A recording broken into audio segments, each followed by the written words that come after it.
More than flood control, what the Filipino people badly need to see is grid control. Thank you, Mr. President.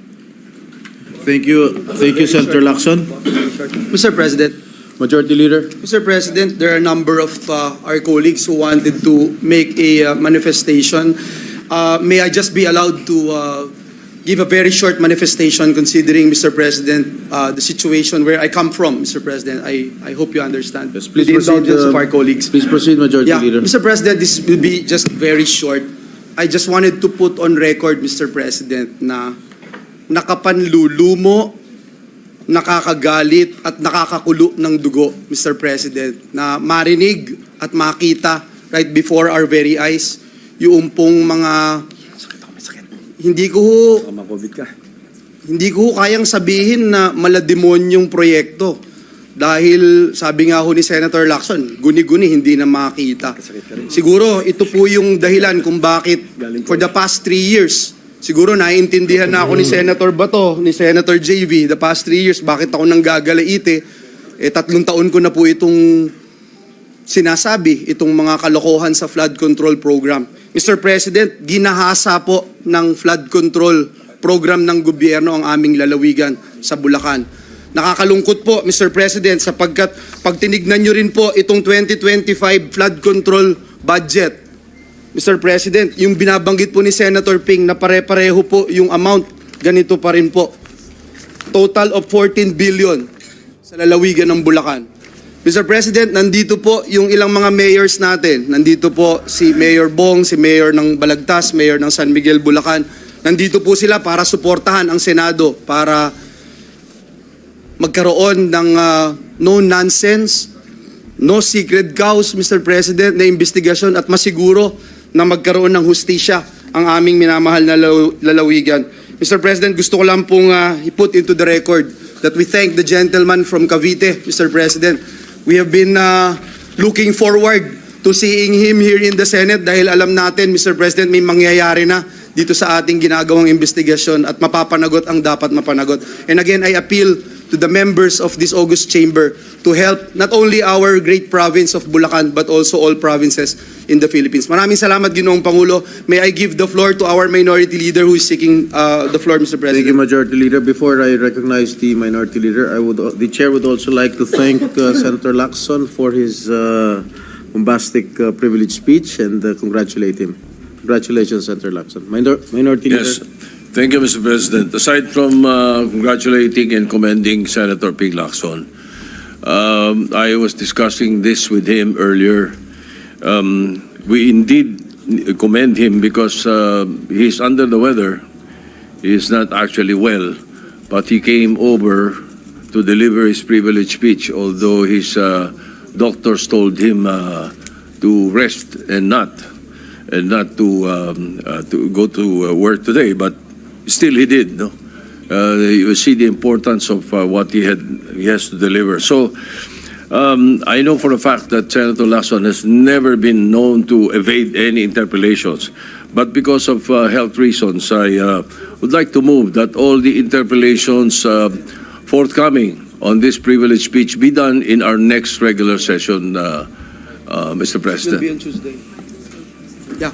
Yes, Mr. President. What does the Majority Leader say? We are in full understanding, Mr. President, of our good colleague who is more than willing to entertain questions, Mr. President. We all know that. And he's more than willing to entertain questions, Mr. President, by Tuesday, Mr. President, when we resume session. Mr. President, there are a number of senators who would like to make a short manifestation. May I move that we recognize the gentleman from Tarlac, Senator Bam Aquino, Mr. President. The gentleman from Tarlac, Senator Bam Aquino, is recognized. Thank you, Mr. President. Unang-una po sa lahat, nais kong magpasalamat kay Senator Lacson sa kanyang presentation at alam ho natin na napakahalaga ng issue na ito na malaman ho natin kung saan napupunta yung pondo sa flood control at nakikita naman po natin na bilyon-bilyong piso na ang nawawala na dapat napupunta sa taong bayan. So Mr. President, upon the suggestion of the Minority Floor Leader, I will hold off my interpolations for the next session and instead just manifest my support and congratulations to the good gentleman from Cavite. Thank you very much, Mr. President. Thank you, Senator Aquino. Thank you, Mr. Leader. President. Next to make a short manifestation is the gentleman from Palawan, Senator Erwin Tulfo. I move that he be recognized, Mr. President. Senator Erwin Tulfo, the gentleman from Palawan, is recognized. Mr. President, this representation fully supports Senator Ping Lacson's call to demand full accountability for the disturbing anomalies in our flood control projects. Kahapon lamang po sa Senate Blue Ribbon Committee na pinamunuan ni Senator Marcoleta na siwalat ang sandamakmak na ghost flood control projects. Kawalan ng master plan at pagpabor sa ilang mga probinsya, gayong hindi naman po kasama sa listahan ng mga flood-prone areas. Nakakapanlumo dahil sa kabila ng bilyon-bilyong pondong inilaan sa flood control projects na ito, ay marami pa rin sa ating kababayan ang nalulubog sa baha. Sa DPWH pa lamang po ay meron na tayong inilaang halos 996.5 billion pesos o halos 1 trilyon, Mr. President. Ito ay mula sa GAA sa ilalim ng Flood Management Program. Hindi pa po kasama rito ang budget na inilaan sa DNR, MMDA at iba pang mga ahensya para rin sa pagkontrol ng baha. Uulitin ko po, this is nothing less than a grand robbery of our nation. It is for this reason, Mr. President, that I also filed the Senate Resolution number 31, which seeks to investigate reported abuse of flood control programs and related projects. Senate Resolution number 70, which seeks to investigate illegal construction of structures and waterways in Palawan, and Senate Bill number 769, which seeks to institutionalize Metro Manila Drainage Master Plan as a long-term strategy for drainage infrastructure development. Mr. President, harap-harapan na pong niyanakawan ang taong bayan dahil sa kakulangan ng pananagutan. Our people deserve no less than truth, transparency, and justice. Huwag na po nating hintayin na lumubog ulit ang bayan bago tayo kumilos. Let's build a Philippines that doesn't just survive the floods, but rises above it. Maraming salamat, Mr. President. Thank you, Senator Tulfo. Majority Leader. President, next to make a short manifestation is our Deputy Minority Leader, Senator Risa Hontiveros. I move that she be recognized, Mr. President. The Deputy Minority Leader, Senator Risa Hontiveros, recognized. Salamat po, Mr. President. Mr. President, I applaud the sponsors' courage in bringing to light these harrowing and urgent issues of large-scale corruption.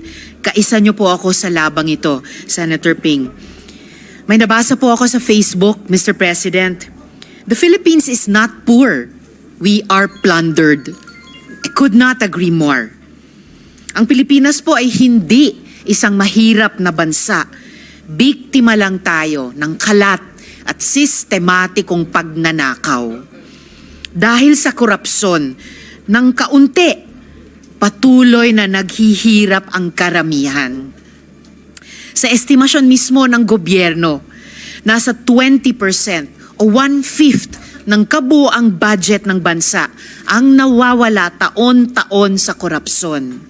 Katumbas po yan ng tinatansyang 1.6 trillion pesos na ninanakaw mula sa mga Pilipino kada taon. 1.6 trillion.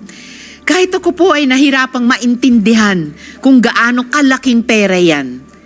Chineko po, at sa 1.6 trillion pesos, pwede na tayong mamigay ng tig-1 milyong piso sa 1.6 milyon na tao. Nakakalula po. Lahat na yan habang nalulunod na ang mga karaniwang Pilipino. Nalulunod sa taas na presyo ng bilihin, sa trabahong hindi sapat ang kita, sa kalamidad at sa kawalan ng tugon at serbisyo publiko. Mayorya po ng mga Pilipino ay kumakayod ng tapat at nakikipagsapalaran ng patas. Insulto po na ang buwis na kinakaltas at dapat ginagamit para sa kanila ay inaanod lang sa baha ng korupsyon. Hirap na nga ang Pilipino, ninanakawan pa. Kung ang karaniwang Pilipino po Ang magnakaw, kulong agad at pwedeng masira na ang buhay. Pero ang pagnanakaw ng mga opisyal sa pamamagitan ng korupsyon, parti-parti lang po, parang parti na po ng buhay na tanggap ng lahat. Hindi ko po yan matatanggap. At makakaasa po si Senator Lacson sa pag-usisa sa isyung ito. Salamat po, Senator Ping. Mabuhay po kayo at pagaling po kayo ng lubos. Salamat po, Mr. President. Maraming salamat, Senadora Hontiveros. Yes, Mr. President, Senator Pia Cayetano is also seeking the floor. May I move that she be recognized, Mr. The President? gentlelady from Taguig, Senator Pia Cayetano, is recognized. Thank you, Mr. President. Just a short manifestation. Sa Tuesday pala magpapatuloy ang ating debates. Mag-i-interpellate din po tayo. I just want to join our colleagues in expressing my disgust and I am at a loss for words sa napakasamang sitwasyon na binunyag ni Senator Ping Lacson. Papasalamat tayo sa kanya na pinakita niya to and in very very detailed ang kanyang presentation. Ako po ay taga Tubong Bulacan din, kaya si Senator Joel, I attest to the fact na bagyo-bagyo na lang, hindi ko sasabihin taon-taon kasi kung ilang beses tayo daanan ng bagyo, ilang beses din siya tatayo at mag-e-express ng lungkot, galit sa walang katapusan na bagyo, tapos panay ho ang punta niya dyan na walang katapusang pagre-relief efforts, na samantalang pala itong mga relief efforts natin hindi na pala kailangan gawin kung nagawa lang ito ng maayos. I personally am shocked that pwedeng mangyari yung gano'n na paulit-ulit lang na pinupondohan ang Ghost Project, o di naman kaya paulit-ulit na binabalikan lang ang proyektong sobrang substandard. Tapos yung pala yung sabi nga ni Senator Ping, may standard na ang substandard. We owe the Filipino people better. Lahat ho tayo, we have, now that napakita ito, siguro tuloy-tuloy na ang paglalabas ng mga contractors na sangkot dyan. Hindi ho ako involved sa hindi ho ako familiar din sa budget ng DPWH, pero I am familiar with the project sa education at saka sa health. At kahit doon po, paulit-ulit naming sinasabi sa mga state universities, pati sa mga DOH officials, na pagka yung contractor hindi nakaka-deliver, huwag nyo nang ulitin, huwag nyo nang i-delist nyo na yan. Kaya yung pinakita kanina na yung pangalan ng contractor, delisted na siya, pero nabigyan pa rin ng project. Paano ba nangyayari yung mga ganon? Definitely, ibig sabihin, may kasangkot na government official, whether sa level ng lokal or sa level ng national. Kaya sa darating na mga araw na iimbestigahan pa rin ito at magkakaroon pa ho tayo ng debate, sana mas mabigyan ng liwanag, because the Filipino people do not deserve this kind of public service from their officials. Thank you very much, Senator Ping Lacson, for bringing this to our attention. Thank you, Senator Pia Cayetano, Majority Leader. Yes, Mr. President, the gentleman from Pampanga who's also affected by flooding, Senator Kiko Pangilinan, is also seeking the floor. May I move that he be recognized, Mr. President? Senator Kiko Pangilinan is recognized. Maraming salamat sa ating karatig lalawigan ng Bulacan, kinatawan ng Bulacan. Sa Pampanga, totoo po yun. Itong nakaraang bagyo, matapos yung pagbabaha, 16 sa 18 mga barangay sa hometown ng aking tatang, my father, lubog. Pati ang mga bayan ng Pampanga, lubog din. At nakakagalit nga itong naging expose ni Senator Ping Lacson. We laud him for his consistency in with a fine-tooth comb binubusisi yung ating budget, yung General Appropriations Measure. Mr. President, actually, baka maaring sagutin next week, pag magaling na po si Senator Lacson, dito sa aking simpleng katanungan. Sa ganitong katinding trilyong pisong halaga ng pagnanakaw sa gobyerno sa ilalim ng Public Works. Ang magiging tanong ko sa Martes sa privilege speech ni Senator Lacson ay, bakit hindi pa nagre-resign yung Secretary ng Public Works? Yun lang po. At naway maisagot sana ng maayos. Kung hindi man ni Senator Lacson, baka dapat yung Secretary of Public Works ang sumagot. Maraming salamat po. Thank you, Senator Pangilinan. Mr. Majority President, next to give her manifestation is the distinguished lady from Antique, Senator Lauren Legarda. I move that she be recognized, Mr. President. Leader. The gentle lady from Antique is recognized, Senator Legarda.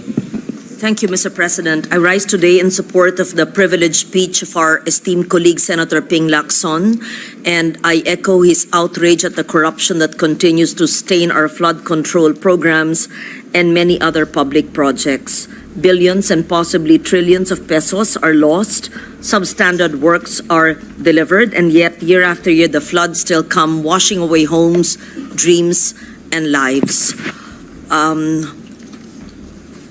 That is why we support this long-term approaches, and there is a proposed tapat na paglilingkod pending measure which does not only punish wrongdoing but seeks to prevent it by embedding strategies that promote integrity in planning, budgeting, and service delivery, by protecting whistleblowers, by making agencies map their own corruption risks, and by teaching integrity as early as our schools. This is a long manifestation, Mr. President. May I request that the whole manifestation of 6 pages be inserted into the record. I would like to commend our esteemed colleague despite his being under the weather. And yes, we must investigate, we must prosecute, but alongside we must also nurture a culture of tapat na paglilingkod so that the next generation will not even think twice about choosing honesty. We congratulate Senator Ping Lacson. Thank you, Mr. President. Thank you, Senator Legarda. Majority Leader. Mr. President, next to give his manifestation is the gentleman from Bukidnon, our former Senate President, Mig Zubiri. I move that he be recognized, Mr. The President. gentleman from Bukidnon is recognized, Senator Zubiri. Thank you very much, Mr. President. Thank you to the Majority Leader. Mr. President, nakakalula talaga yung speech ng ating kasamahan na si Senator Lacson. I'd like to congratulate him for his very thorough investigation of the case. Biro mo, may isang bayan, Mr. President, na nakatanggap ng 3.2 billion worth of projects, particularly flood control in Oriental Mindoro. Kinumpute ko po yan, Mr. President, at 3 million lang per classroom. That is 1,066 classrooms. Baka yung backlog ng buong Mindoro na fund na po sa DepEd kung hindi bigay po natin itong pondo para sa classroom building program at wala na pong backlog ang Mindoro, Oriental Mindoro. Kung dyan na lang po natin nailagay kaysa sa mga flood control projects na nakikita naman po natin substandard, nagko-collapse at mukhang money-making racket lamang po, Mr. President. Mr. President, I laud our distinguished colleague, Senator Lacson, for this speech, but I'm hoping that he can give a part 2. Kasi po, kulang pa po yun. For example, kung saan pong home video ng aking nanay sa Bicol, marami din pong ghost project sa Bicol, maraming palpak na project sa Bicol, lalo na sa home province of my mother in Albay. I was there last year distributing rice to my kababayans in Libon, where my mom is from, and we also delivered to the provincial capital. At that time, yung tanong po ng mga reporters sa akin, anong maitutulong nyo sa mga problema naming baha dito sa Bicol? At alam ko na po nung panahon pa na yun na napakalaki na ang natatanggap nila pero wala pa rin nangyayari. So sana may part 2 po niyan at may labas din po natin yung mga kapalpakan nito mga contractors also in the Bicol region and other parts of the Philippines where we can see these discrepancies, Mr. President. So once again, maraming salamat kay Senator Lacson, but we're still hoping that the Blue Ribbon Committee can go down even further in naming the proponents of these projects. Kailangan natin malaman. Yung mahirap po kasi, hindi ko po alam sa House kung may lalabas ba nila yung proponents. Dito sa Senado, ilabas natin ang proponents ng mga projects na to. Pati doon sa House, sana mailabas din nila. And I laud Congressman Toby Chanco for trying to come out with that list of proponents in the House. I congratulate him as well and I wish him luck. Maraming salamat, Mr. President. Thank you, Senator Zubiri. Majority Leader. Yes, Mr. President, I would just like to join the statements made by our former Senate President, Senator Migs Zubiri. Mr. President, ilalagay ko uli sa talaan ng bulwagang ito. Noong 2023, 1.079 billion pesos a day ang budget ng DPWH alone. 2024, 1.342 billion pesos a day ang budget ng DPWH alone.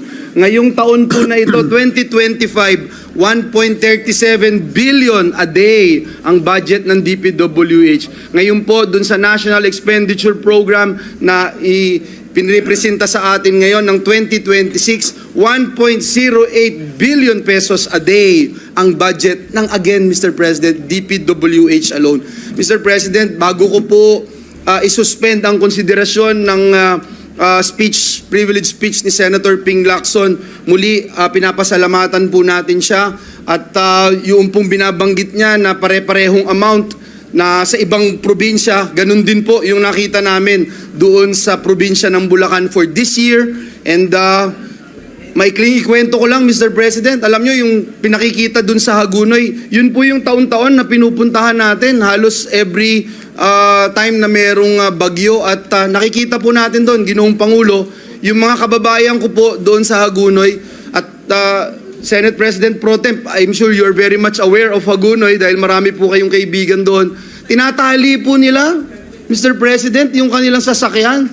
Fortuner man yan o pick-up, itatali po nila, Mr. President, doon po sa poste.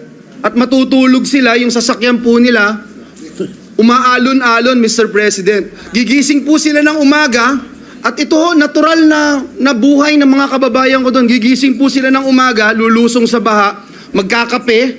Pagkatapos magkape, maliligo. Tapos pupunta ho ng Maynila para magtrabaho. Alas 3, alas 4 ng umaga. Babalik ho, galing sa trabaho. Ganun na naman, Mr. President. Tapos mababalitaan po nila itong mga nangyayaring guni-guni projects at mga palpak na proyekto. Mr. President, I think nasa atin po na may magagawa po tayo bilang Senado ng Republika ng Pilipinas. I pray, Mr. President, huwag nating biguin yung ating mga kababayan dahil sa totoo lang, Mr. President, 3 years ago, binanggit ko na po dito sa bulwagan na ito na yung mga kababayan po namin, wala nang inaasahan eh. In fact, kahit pagkausapin nyo po, sasabihin sa inyo, wala na.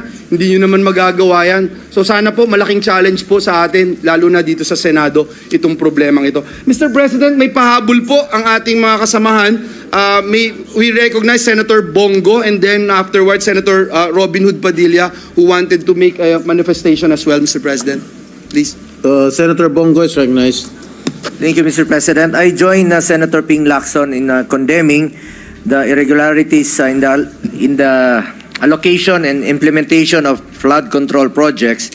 Mr. President, as manifested yesterday in the Blue Ribbon hearing, hindi po katanggap-tanggap na habang tumataas ang budget para sa flood control, pataas rin ang pataas ang pagbaha. Sabi ko nga kahapon, bakit hindi nyo lang po ilaan ang budget para sa health katulad sa pag-upgrade ng mga hospital ng PGH na madalas rin pong binabaha. Nakita natin sa video kahapon o sa picture na binabaha. Dapat doon na lang po paglaanan ng pondo at sa DPWH na meron po silang 880 billion kumpara po sa health budget. More than 1/3 lang po ang pondo ng health kumpara sa DPWH. Bakit hindi na lang po ilaan ng pondo para sa ating mga healthcare workers na marami pa pong hindi nababayaran ang health emergency allowances? Ano bang mas importante sa inyo? Serbisyo na pinaghirapan, services rendered, o mga proyektong ginagawang gatasan? Natanong ko nga ito kanina sa health hearing sa mga unprogrammed appropriations, baka pwede nyo naman pong unahin na lang pondohan itong mga hiya na obligasyon po ng ating gobyerno. In light of recent events, President Marcos Jr. has launched an investigation on the implementation of flood control projects in the past years. Sa mga inireport ng Pangulo, malinaw na may anomalya dito, malinaw na may systematic na ang modus dito mula sa pag-identify ng mga proyekto hanggang sa pagpondo ng mga ito at pag-implementa ng mga proyekto. Mr. President, sa totoo lang po, noon pa lang, 2023, August 9, hiningi na natin sa DPWH ang kanilang accomplishment report, master plan at strategic prioritization sa kanilang mga flood control projects. During the hearing, tinanong ko mismo kay Secretary Bonoan na bakit may mga flood control na pinaglagyan ng proyekto na wala namang tao, wala namang kinokontrol o pinoprotektahang tao, wala namang kinokontrol na baha. Pero doon po nakalagay sa mga liblib na lugar. That was August of 2023. Mr. President, allow me also to take this opportunity to clarify and answer malicious reports, no? Kasi ako po, wala pa ako sa mundong ito, yung aking pamilya may negosyo na po. And the insinuation that I was personally involved and had benefited in some projects, Mr. President, these are old, recycled, and malicious accusations. Noong 2018 pa po ito, nabalik na naman ng 2021 habang papunta po sa eleksyon. Ulitin ko po, for the record, wala po ako sa mundong ito. Meron na po negosyo ang aking pamilya, pero ni minsan po, ni piso, hindi nakinabang ang aking pamilya sa pagiging taong gobyerno ko. In fact, hindi po nakakalapit ang aking mga kamag-anak, kahit na nasa Malacanang kami noon, hindi po sila nakakalapit. At isang naging kondisyon ko noon, Mayor pa po si former President, former Mayor Duterte, na kung lalapit po ang aking kamag-anak, ay ako po ang magre-resign sa kanya. I observed delikadesa at yun lang po ang puhunan ko sa mundong ito, ang aking pangalan. At alam nyo naman po, uso po yung name dropping. Yung ibang mga kamag-anak natin, yun pa ang nagpapa-VIP, yun pa ang nagpapa-importante. At sa tinatagal-tagal ko na pong paninilbihan sa gobyerno, isa lang po ang may pagmamalaki ko. I observe delikadesa, yan po ang ginagawa namin noon pa hanggang ngayon. I am a senator, a legislator, wala po akong kinalaman sa implementasyon ng kahit na anong proyekto, lalong-lalo na po sa pag-identify at na makikinabang po ang aking pamilya. At ngayon, I also co-authored Senate Bill number 783. Ang panukalang ito ay layong ipagbawal na pumasok sa anumang kontrata ng gobyerno mula sa national level hanggang sa LGU level. Ang mga kamag-anak ng government officials hanggang sa 4th civil degree of consanguinity and affinity ay dapat po bawal po. Mr. President, sa laki po ng pondong pinag-usapan dito, hindi po sapat ang audit o reporting sa mga ginagawang flood control projects. Hindi sapat ang explanation mula sa mga kontraktor o DPWH. Dapat po'y merong managot dito at dapat po'y maging accountable po sila. Dapat may managot po sa perwisyong patuloy na dulot ng pagbaha na dapat sana noon pa na solusyonan. Maraming salamat po, Mr. President. Thank you, Senator Bongo.